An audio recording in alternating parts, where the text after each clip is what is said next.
high school football in St. Johns County, and we are in week 7 now, and that means playoff pictures are starting to take shape. We're going to touch on 3 district games from week 6. The first one, St. Augustine 48, Menendez 7.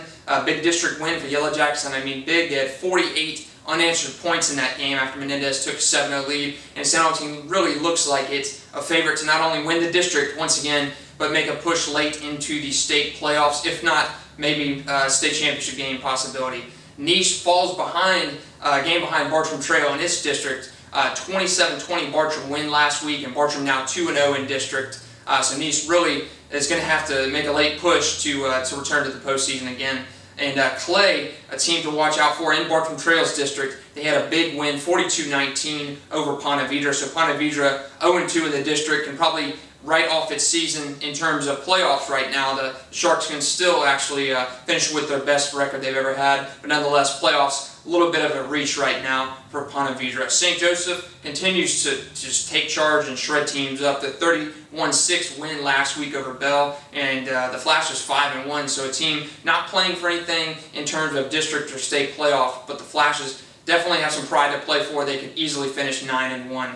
And going over Creekside, not a district game. They won 56-33 over Stanton, really a game where defense was optional. Those two teams combined for over 1,000 yards. Big games from quarterback Kevin Payment of Creekside, Andrew Schultz, receiver, and Creekside really showing some offense. Want to move to this week's games, and really not a lot on the slate tonight, but a good one at Ponte Vedra. Menendez going to Ponte Vedra, going to meet that team for the first time. Should be a good one over there. St. Joseph going on the road to Bronson. Chances the Flashes to stay 6-1. Bartram Trail at Middleburg. The Bears should not have a problem in that one. Middleburg lost a couple weeks ago to Menendez, 33-27 in that game. So just by comparing team to team and outcome to outcome, Bartram should be in pretty good shape on the road at Middleburg.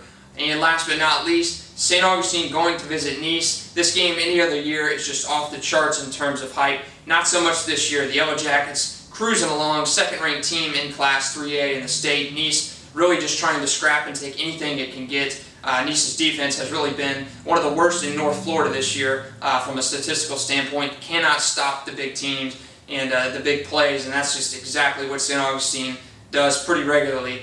And tough time going to be with the St. Augustine running game. Dwayne Brady, he is our player of the week for week 6. He just had one of the best all-around games that St. Augustine running backs have ever had. I did a little research. Marcus Jones had 276 yards rushing in a 1999 game. Dwayne Brady, 267 yards last week against Menendez and 3 touchdowns. So one of the best rushing performances in Yellow Jacket history, and certainly one of the best that fans around here can remember. So Dwayne Brady, our player of the week. And as we go back into week 8, after this week, we're going to have to start really breaking down some possible playoff matches, first-round matches from around North Florida and around the state. So we will talk to you next week with another edition of high school football in St. Johns County.